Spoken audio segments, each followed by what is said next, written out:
You know, there's a way the man's consciousness is built. The man's consciousness is built such that he has an active consciousness and a passive consciousness, or a subconscious aspect. A man's true life is in his subconscious. As you are seated here now, let me give you an instance.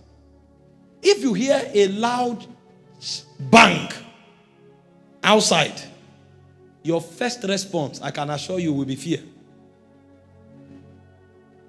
Before your brain begins to process what that sound is, who you are inside will respond before your brain responds.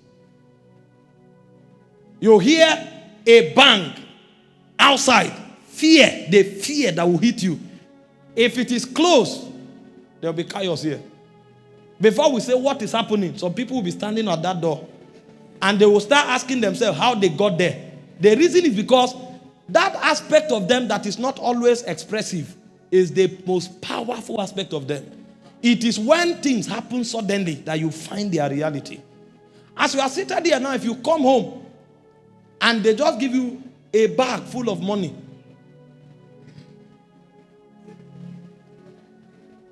you kick it, you think it's clothes. Maybe it's jeans they folded.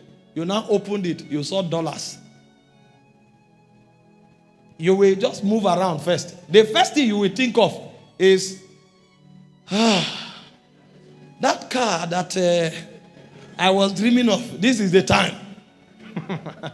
Or you start thinking, that thought is your real consciousness. You may stand and tell God that, Lord, if you bless me, you know what I will do. He said, God is not hearing what you are saying only. God is reading your subconscious. Because that's your reality. And so if you check your life carefully and you are a student of your spirit, roll back to 5 years ago, to 10 years ago, you will discover everything you are now is what your subconscious mind was 10 years ago. Nobody just appears.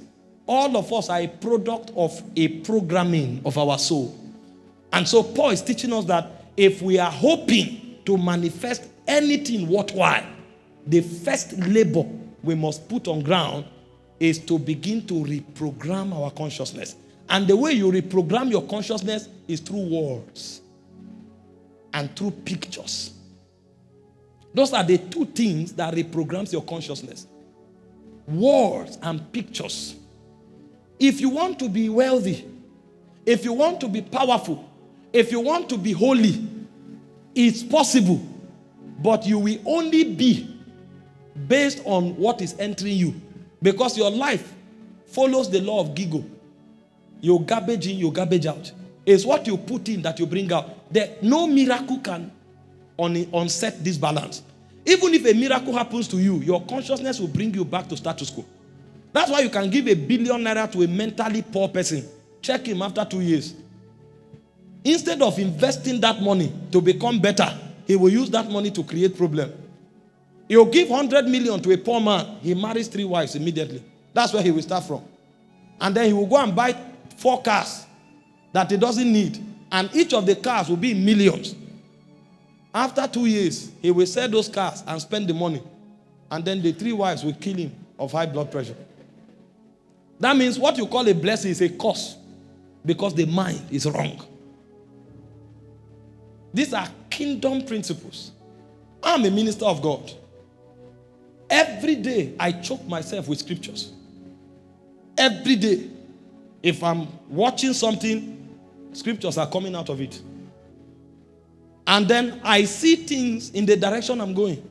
Sometimes I'm just playing a healing video. Not because I'm not even hearing. I'm just seeing how people are standing up from wheelchairs. I'm just seeing how cancer, people are testifying. What I'm doing is that I'm trying to make that my reality. And if I do it after a long time, if I see a crippled person, the first thing that will happen to me will not be fear. Because my mind absorbs this reality until it becomes my possibility. And if you do it for a long time, the people you are seeing doing it, they will leave the scene. You will start seeing yourself doing it. You are beginning to change your world. This is how manifestation comes. You are a businessman. If you are not looking at a godly businessman who is doing well, until you begin to think only possibilities, your mind will be a mountain you will never scale. Because the first law of manifestation is the law of consciousness. You are not who you say you are. You are who you think you are. Because as a man thinketh in his heart, so is he. Words are that powerful. Images are that powerful. Why do you think the people of the world are only interested in spreading negative news? That's why the world is going backward. Do something good, nobody wants to hear. But evil and negative news travels faster. Why do you think every item you want to buy today, you'll find naked people on it? They don't need to open a church of fornicators. They don't need to open an institution of liars. If you keep seeing naked people, after a while, your emotion will align. After a while, your thoughts will align. After a while, your words will align. And after a while, you'll begin to find yourself laboring so hard to do it. Nobody advised you into it. They showed you into it. And they talked you into it. Because your consciousness defines your essence. If your consciousness is different from what you say you are, or from your dressing, you deceived yourself. Because that one is not loud, but it's powerful. It can change you and it can define your essence. And so the first law of manifestation is the law of consciousness.